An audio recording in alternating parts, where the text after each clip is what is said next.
Hi there, my name's Adam Troop, thanks for watching my channel.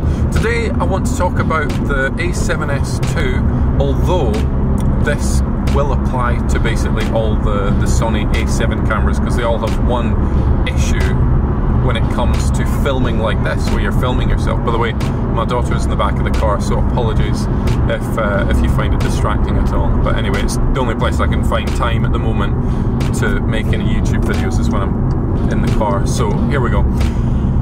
When you're making YouTube videos, well, when I am anyway, I find the GH4 is my go-to camera, primarily because it has a flip-out screen. So when you're filming yourself like this, you can double-check things like focus and exposure and things.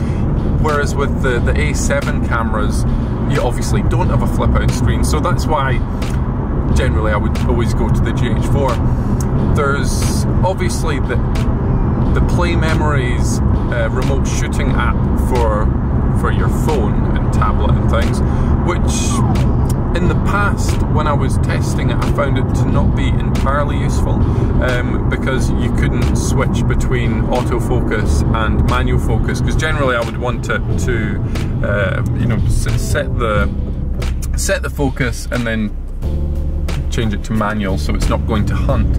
Especially true for the A7S2, which only using contrast-based autofocus is not nearly as good as the A7R2, the A6300, cameras like that use incredible phase detection autofocus systems that just, especially the A6300, I've not used one, but from what I've seen, it blows the A7S2 away with its autofocus performance. So right now I'm using the A7S2 with the 16 to 35. I've got it set to f4, 50th of a second, and ISO set to auto with a third stop plus exposure compensation because I'm in a little bit of shadow in the car. So that's how I've got it set up.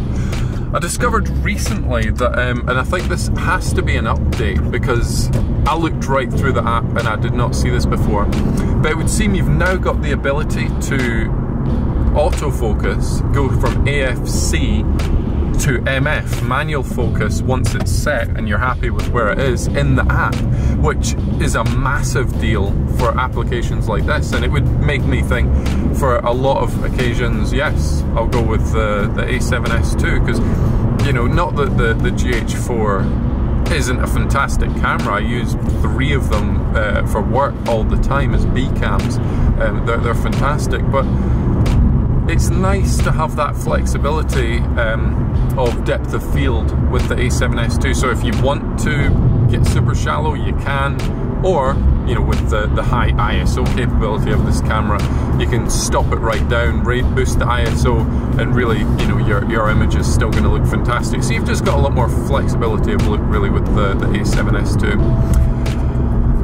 What I found is when I was setting it up just now, the autofocus, continuous autofocus, wasn't focusing on my face, and I've found this especially a common occurrence when using the 16 to 35, especially at the wider ends and things. It just, I think there's just too much going on in the frame, and I did actually read the other day on the internet an official Sony response in regard to the A7S2's autofocus system is, you know, you need to you know, work the autofocus system, you know, to your advantage. So things like picking focus spots and things to help it out, because it's just, I guess, light years behind the phase detect autofocus systems of the A7R2 and A6300.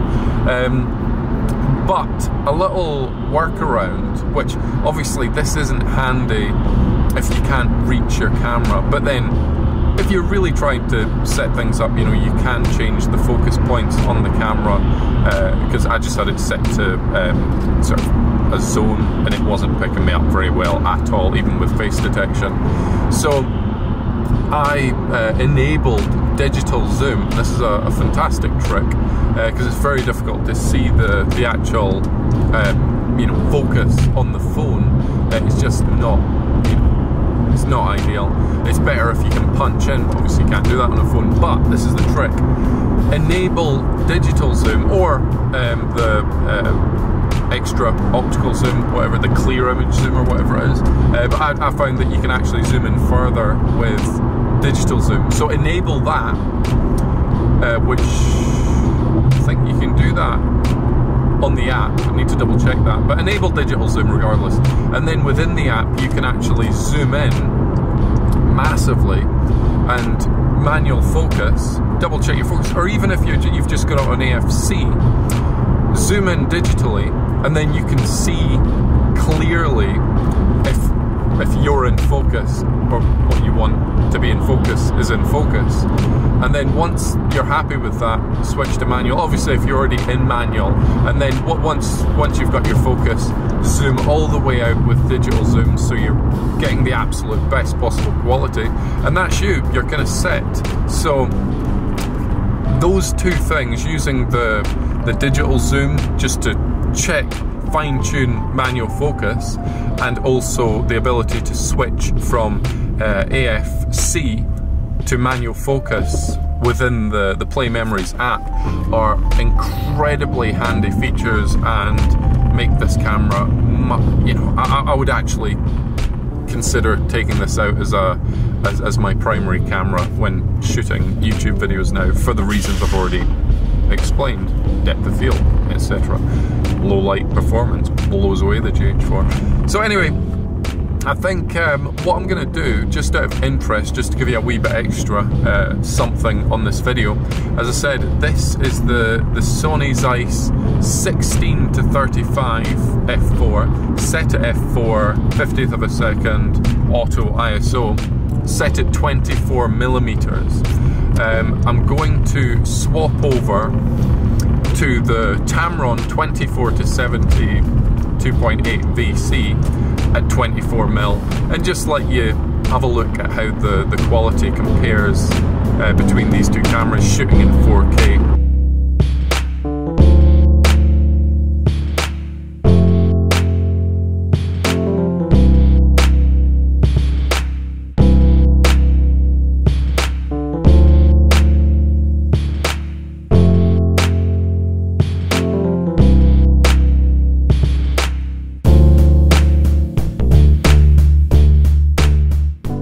So now we're currently looking at the Tamron 24-70 2.8 VC, which you will notice will be noticeably sharper than the Zeiss 16-35 at f4 also. I mean, even at 2.8, this lens is sharper than the Sony Zeiss 16-35. Something quite interesting though, two things.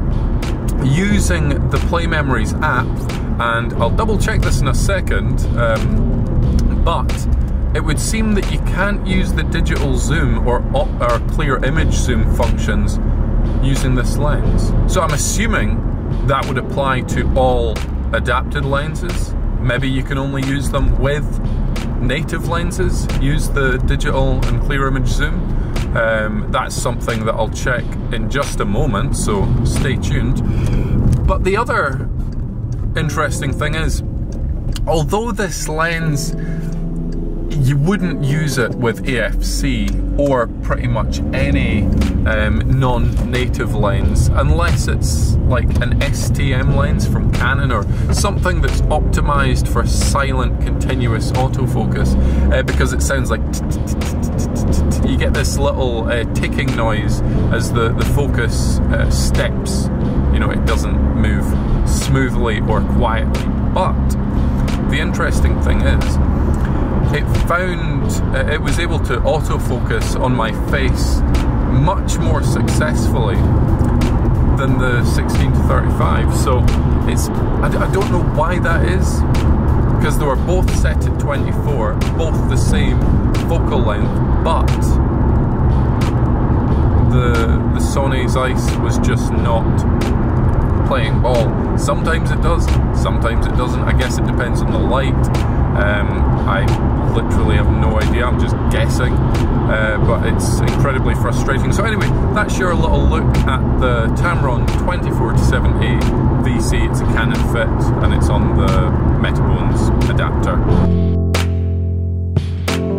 I've got the Sony A7Sii 1635 f4 back on f4 50th of a second plus 0.3 exposure compensation. So basically, yes, you cannot use clear image zoom or the digital zoom when using at least that lens, although I would assume to take that as you can't do it with non-native lenses. So anyway, here we go. Whilst let's put me a bit more in focus. So obviously it's not totally lined up centrally, it just goes in. Don't think, no, you can't move it around, you're just zooming into the center. But what you can do here, as you can see, zoom right in and focus that up. Okay, that looks good to me. Perfect. And now I'm just going to zoom back out. And there we go. We've got perfect manual focus using the app. So I hope that was useful. My probably longer than necessary rambling, but I did get some interesting stuff across, I hope. Anyway, yeah, if you enjoyed that, subscribe, you know, check out my other videos and keep an eye on my channel because I'll have some more coming soon. Thanks.